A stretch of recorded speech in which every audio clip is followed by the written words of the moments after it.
Oh, still going on. A lot more given up, though. Played the last tape.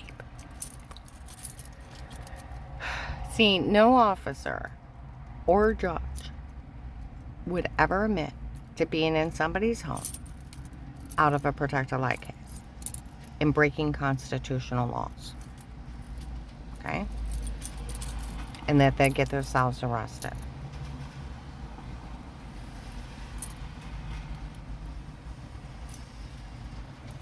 Not one of them. That's why the Portage County Sheriffs, when I confronted them, Miss Hall, we have no knowledge of what these people are saying to you. None of our officers would ever be in your home watching you outside of a protective light case. That would be illegal. I did the Fourth Amendment. You know, police and agencies can only be in a home under a threat of life, and they have to speak to everyone before they start. Yes. Or it's not admissible. Yes. And I said you could never look or listen. Yes. Okay. 2 guys last night walked by my apartment. Now it's still bugged from the case. And they're like, I heard they're denying any knowledge of anybody watching her before. Besides what they did to her.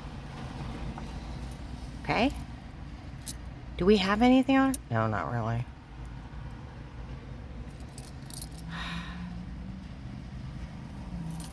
Right between that line. Because I told you, January 1922, Department of Disability on Whipple. I'm in there with my client and his social worker. Now, they had a buzz him in the back where I was at, and there's Canton Police in there. They told them I was drugged and told to say stuff before. They're like, someone needs to help her. Okay? February 2nd, 22. Burlington Coat Factory, Fiasco Day. Fiasco Day. Some guy by the men's clothing aisle, looks like the guy that went to pay her, but younger, probably a younger brother, personally admitted it. He drugged me and told me to say stuff. People ran in, save a lot, oh my goodness, and screaming it. My client lives on 6th Street, the brown house across the way. The African-American man, he ran out and yelled it to the postman. Postman's like, we all heard it. They sold the protective light case by Christmas of 18. So it's public knowledge. It's like a big fiasco down here. Okay? April 14, 22. Now, because the agent opened up a protective light case when I reported him. Okay? He was paid off. Thinking more of the way he acted. Because I called the hotline. Gave him all that shit. The 2 Perry police reports.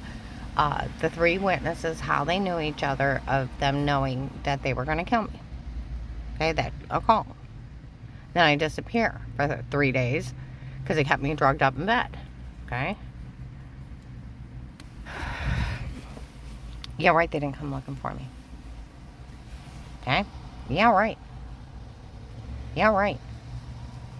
Yeah, right. They didn't know that guy went to Paymer the night before. Yeah, right. They didn't know it was Dave's girlfriend's family doing it on their own with a call. Yeah, right.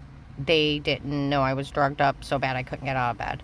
Yeah, right. They didn't know they had my phone bugged and were outside mocking me. Yeah, right. They said August 10th or 11th, 22, in Walmart. I walk in by the hair salon, and Michelle's Dragonhead mother is bragging how they called Will and explained Michelle, and they cut a deal that no one had ever helped me. And it's funny they're going along with it instead of doing the right thing. Well, April 14, 22. But he opened up a protective light case and then turned it over to the police. Okay? And enlisted me informant. Never had a statewide. They come in and said, you know, it's sick what's going on. This is mentally ill stuff. Okay? They did have a man go to that church and pretend he was FBI before she called that agent back. It was a stunt for Dave to confront her in the truck. They had people pretend they were kids bad-mouthing her, and the kids didn't know anything about it. And it's just been the people hurting her the whole time. It's this sick. It is. That agent had, I think about more and more how rude he was. Now, the hotline lady was really nice. I explained the money disappearing, the Perry police where he made the mistake. They knew where the attempt to break in was. I explained the following rounding, how the Perry officer said he would have rolled me. If I didn't have my foot on the brake, he knew he was up to something, couldn't let me go home alone. And then, you know, how this one girl kept saying I should know this Savannah, and I knew her parents never had problems with her. Look her up, and it's her Facebook friend. Thinking, why is she connected? And then later on, where I had that interview, and that manager sent me to another job, and that lady cost me that job, and I even gave him Annie's phone number. Okay? I even told him about Sarah, and well, how would Sarah know? Told him about her manager, the blonde manager, and that brown hair girl going over and working with Katie at Ashcroft and Oak. And Sarah's at Zales. They just moved over, and they are going out to eat. And that their church has a plan to kill me. And they've all heard it. Okay? And then I told him how Dave held me down, how he's going to have me murdered for his girlfriend, then tried to claim it was Dream, but it wasn't, because he was up 30 minutes how he held me down. I told him about, oh God. Who else? What else did I tell him about? I told the hotline all kinds of shit. And I'm still crying from being loopy. And I still got like 70% of the shit out. Okay. And I told him about the what a shame guy, and the, you know, and I told him, I told that hotline all kinds of stuff. We'll have an agent call you back. I got 2 attempts on my life. Dave's the main subject, and then you could link it back through the Facebook account that it is that person's Facebook friend. And then that church is saying they're going to have me murdered.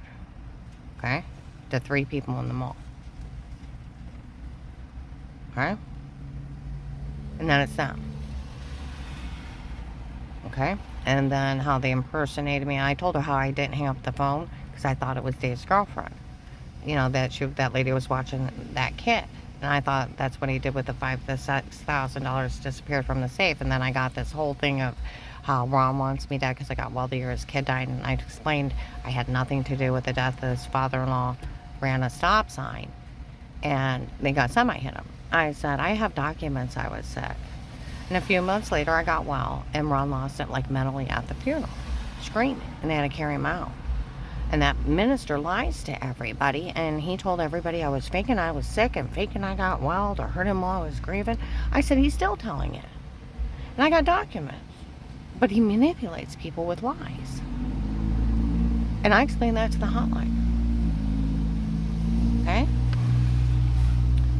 So, we'll have an agent call you back. You know, I gave all kinds of shit to that hotline. Okay? It should have been, my God, Karen. They're telling 3 people they're going to have you murdered. Your husband's a main subject of attempted break-in, and then a direct attempt on your life linked back to them. What do you want to do about it? Got any more on them? I told him about the what a shame guy. I probably left off the attempted kidnapping because I was loopy, but I got a lot of shit out. It's the only reason why they dealt with me. And then all of a sudden, I disappear for 3 days. Yeah, hell, they didn't come looking for me. Like hell, they didn't find their dirty cameras. And that it was Dave's girlfriend's family. Like hell, they didn't find me drugged up in bed. Like hell, they weren't following me around and find that guy impersonating a federal officer. Like hell, they didn't know the other guys on the duplex had a copy of my phone and were listening. Like hell. So when I call Will, and I took that card out to Sarah, asked her to witness. Of course, I'm scared for you. Dear God, while they're trying to kill me during the case, that Katie is bragging that it's them trying to kill me to the people in the mall. That it was her church in front of people. Dave and I talking about it in December or January, and I'm telling her to stay out of the drama because I'm afraid they're going to kill her. Okay? They did pay that agent off. Where, like I said, August 10th or 11th of 22, I go in Walmart 62 by the hair salon. Michelle's dragon-head mother comes in. We call Will. We explained Michelle, and he set it up. Nobody would ever help her. And it's funny. They're going along with it instead of doing the right thing and helping her. It was a setup. And I got to thinking how rude he was. He was very rude, okay? He was very rude, okay? And I tried to tell on the attempted knifing guy, and he got really rude with me. You don't get rude with victims. It's, where can I get the surveillance? I'll get it where everybody's around and see what they heard, and then I can see if I can pick it up on camera. I need a witness. Why would he need a witness? I gave the hotline 3. And it's like, oh yeah, I've already talked to Sarah. And then he interrupted me again and again. And then to cover his tracks, he lists me informant, puts me in police protective custody, and has the cop talk to Dave. And then just walks away. That way, if I ever ask for help, nobody will help me. And he had no intent of helping me. The whole thing was a setup. They paid him off.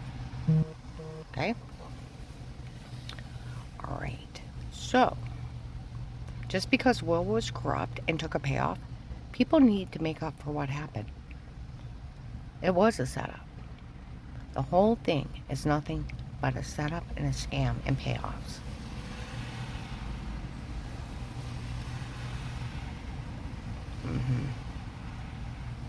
Lying to people where I woke up with bruises, getting sick on drinks. They had sodium pentothal reports. Oh, it was ecstasy.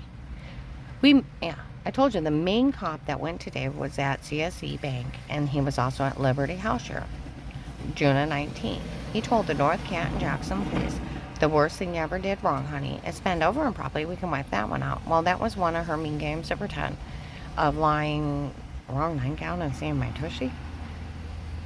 And they only made fun of the back of my knees. I had to verify he didn't own that nightgown. That's why the cop was laughing. But he made a mistake in front of him. On the phone, you made up a case to watch her before. That's funny. You did what to her before? That's funny. She must really like him. Made up is fake, fake is fraud, and fraud is a scam. And they had told him they framed me. They admitted to frame me March 24, 22, 1/130. Okay? Everybody heard. I gave witnesses to the police. May 12th, 22, Bubba's Restaurant. They're screaming where they're saying, you're weird, you did this. I'm like, no, I didn't. And then where they had said they March 2nd to the 3rd, 21, they were going to put 2 clips together, put me in a porn. It wasn't her, it was them. Okay? So it's like somebody else's body, my head. You clipped it. And then it's like, the only time I touch myself like that is showering. Too. You washed yourself. I go outside, they're laughing at me. She figured out what they did. May 12, 22, Bubba's Restaurant. They're screaming at him. Of the different police departments, we found a tape of those boys admitting a shower scene in the other room. May 26, 22 at KFC in Belden. It was a setup to make you look weird with yourself, and they can't use it because of that someone told on them for the shower scene in the other room. Well, at the Oakland apartment maintenance man, December 9, 21, 4 p.m., they told him everything was drugged and photoshopped. And the same day, December 9, 21, Stark County Hunger Task Force, there's a white man bald with dark eyes distributing food. There's only 4 or 5 volunteers in the back. He comes out and tells all them, we always knew the tapes before were them and not her, so we never said a word. Those 2 men talked to the Canton police and investigators that everything was photoshopped and drugged. Okay? 8-9, first thing in the morning, apartment building for me, second close to the fence, ratted out Dave. They talked to the police. 1295 Fairlawn, middle apartment, little old white lady screamed at him.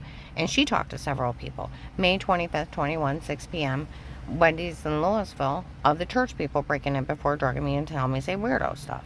Okay? And yeah, people were calling them bastards and everything else. It was horrible. My one client I was out with, in January, he's like, Karen, this is crazy. And I'm like, who's crazy? He said, these people, they admit to drugging you and telling you to say stuff before, and they admit to raping you in front of people. I'm like, stay out of it. I'll tell the police. They're not funny. I had bruises. I got sick on drinks. And when Dave touched my drinks, I got really sick and I throw up. And I get dizzy and lay down. There was a lot of times I would go work out in that yard, in the back area, and pull all that crap out so the kids wouldn't get hurt on it. Okay? And I come in and I wash my hands, make something to eat, drink, go and use the bathroom, wash them really good, and sit down and take a sip, and I get dizzy and hours would pass. And I couldn't figure out why I'm getting so sick. I worked harder at Lennox.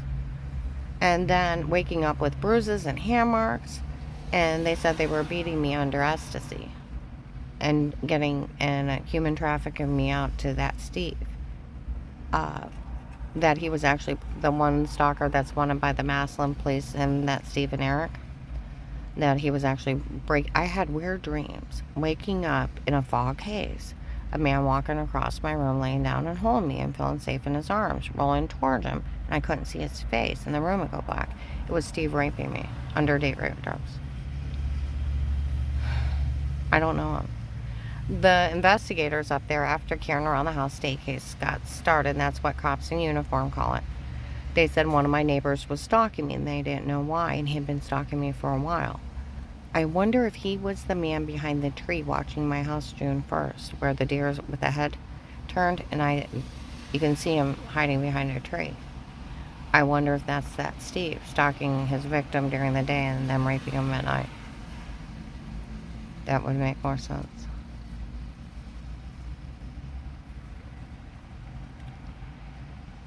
Okay. Nothing they have is admissible. No active officer would ever say, I'm breaking constitutional law and breaking in and watching someone in their home. No sitting judge would say, I wrote a court order to break constitutional law and have that person stalked in their home and have the cops abuse them. It's retired Judge Pete, drug dealers, and then a call, maybe a couple corrupt cops, and they paid off Will to walk away and let me die and my family, knowing there was a hit on a brand new baby's life, and he did nothing. He had Dave in 10 days with that phone call. Told you I walked out of the bedroom or bathroom, I heard Dave outside. I'm looking around, he's talking to somebody. And so I go down and I peek out the door.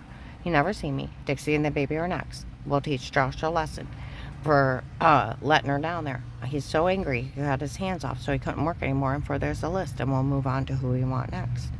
Well, with that guy Tom Hamer, and with them mocking me for having a copy of my phone, I didn't even think Will was legit. So where he said he was part of the FBI and he is in the courthouse, I Googled it.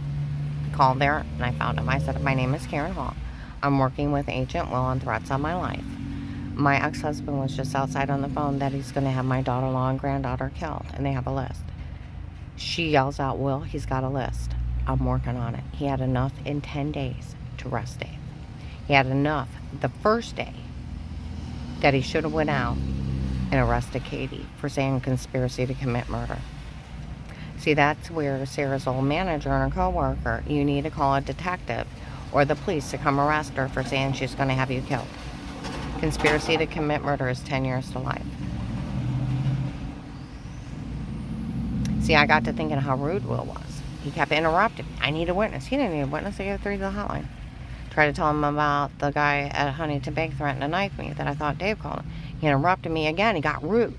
You don't get rude with victims. You say, okay, where do I get it? I'll go pull the surveillance and get the witness to see what I'll say to her. I'll get him. It should have been, my God, Karen. You have these 2 attempts. They're saying they're going to kill you. Do you want to go on the witness protection program and we'll watch them? They couldn't.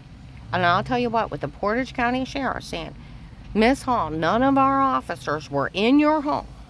We have no knowledge of anybody watching you before. That would be illegal. And not one of our officers would ever do that. And I said, you couldn't look or listen. Yes, it would be illegal. Yes, and we do the 4th Amendment right, of it has to be the special protected lie cases. Yes. Nor do we have any knowledge of what these people are saying to you. And that would be illegal. Nor would any of them ever do that. Because they admit that their cops are breaking constitutional laws, they go to jail. See what I mean? And when Will called up there, where they said that the undercover police called Will and told him I'm lying, they should not know anything. Not a damn thing. My God, that call's telling people in the mall they're going to kill her. Dave's the main subject of attempted break-in and then a fall around and we back to that church. Yeah, we'll watch her. We just had a trespasser out there last month. Wonder if that's connected. And that's the only thing they should have ever said. Because I never talked to them about this until I started reporting it. And they don't mention anything dirty. And they don't mention anything of a tape before. Because it's illegal. And nobody can look and listen. It's just retired Judge Pete running a fraud scheme, a scam, with some drug dealers, maybe a couple crock cops on their own with a call. It's just a big scam. And people need to stop being punked and thinking that I got something against me when everybody knows about the shower scene. I'll tell you what, that one Canton cop that used to work at CSE, and him and a white lady with blonde hair and an SUV, been looking into it since they've been telling all this. And they already tell people, they already know their little tapes before are altered, and to stop saying stuff to me, they're looking for who's doing it to me. I'll tell you what, they're so altered. The nurse at Mercy Medical, March 13, 21. I had left Altman Hospital. I go in there, they throw Will's promises at me. No man's to ever touch her. Okay? Legally or harmfully, for working this case. Nurse comes in laughing. The only thing they had you on was adjusting yourself. A guy standing and said, "That's it." No, she just simply wiped off some water with clothes on. That's all they had. It's actually funny. Till they made it a shower scene, and she didn't have a drug confession. A ladies group came down. In January, Circle K gas station, Fulton Road, 6th Street, this year. Okay? I was just in the bathroom between 7 and 9 in the morning. We came down to verify we made a big mistake being in her home. She's never said she did anything wrong before. And then where they started entering the shower scene, and hers wasn't even that bad. And I don't care about that. And then I guess it's exposing, blah, blah. It's washing. Jerks. I don't think it's funny, and a lot of people don't, how they put a shower scene and washing in the other room. Like with my outside cameras, the guy walking towards my house disappeared, and I confront my ex. They were photoshopping everything. I told you, a lot of people have already went to the police in this area of this big fraud scheme and how they were drugging me up before. And I was really sick and really loopy, and I'm not like that. And I was getting really dizzy, and hours would pass. And they think it's funny. My neighbor Mike got roofied in a bar. I went outside. In the morning, he came up to me. I got a problem. I said, "What's that?" "I don't know how I got home." I'm like, "Go slip it off."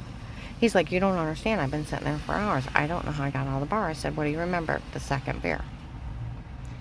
And he said, "I got another problem. I got $80 in my pocket." I said, "Well, check your bank." Took $100 out. He's like, "What was in the box with mustard? And how did I change my shoes?" I'm just like looking at him. My God, they roofied him too. I'm like, just go sleep it off. He went back to that bar 5 months later, showed him the video. He told everybody he was an astronaut and everybody else to F off. Date rape drugs are not funny. You're sleepwalking, and where they're saying they used ecstasy on me, it's a human slave drug. You're walking around in their control. You have no idea what you're doing. It's not funny. None of this is, and people need to stop participating for a retired judge and a cult, people paying people off to punk them to help get away with attempted murder, extortion, with rape and human trafficking, and drugs and kidnapping. Have you lost your mind? And none of their shit is admissible, and they can say whatever they want to me, but they can't actually say a cop's involved to another cop, because they would breaking constitutional laws is 5 years. And no judge would write his own, and that's writing their own arrest warrant. And it's not admissible, just like the Officer Reinhardt Lewis. Well, it'd be illegal to look or listen. Maslin Place. They can say what they want to me and to you people, but they can't admit to another officer they were any part of this. Because nothing they have is admissible. You can't break in somebody's door, start stalking them, photoshopping scenes, and date rape drug, and I'm going to tell them to say something stupid, and then people seeing all these different scenes. See what I mean? That's how far they're altered. People didn't even have drug confessions. The one lady didn't even have a shower scene. They had nothing. She thought it was funny. They had nothing. Nothing. And then one lady had complete exposing washing scene. And then she showed up in December 3rd at Save-A-Lot. I found out they made all that up too. Nobody better say a word. And I have investigators all around me. Huh? And I've never talked to anybody. And I taped my ex-husband when people were coming up saying crazy stuff to me. I've never hurt anybody. Karen, you've always been good to the kids. You've been good to the grandkids. You wouldn't hurt anybody. Taped them twice. And so did the police. Every tape I have, the police have. And the police, like I said, found me innocent in 18 of everything. This is just another Ponzi scheme from that retired judge and that occult, trying to fool people into helping them. That's it.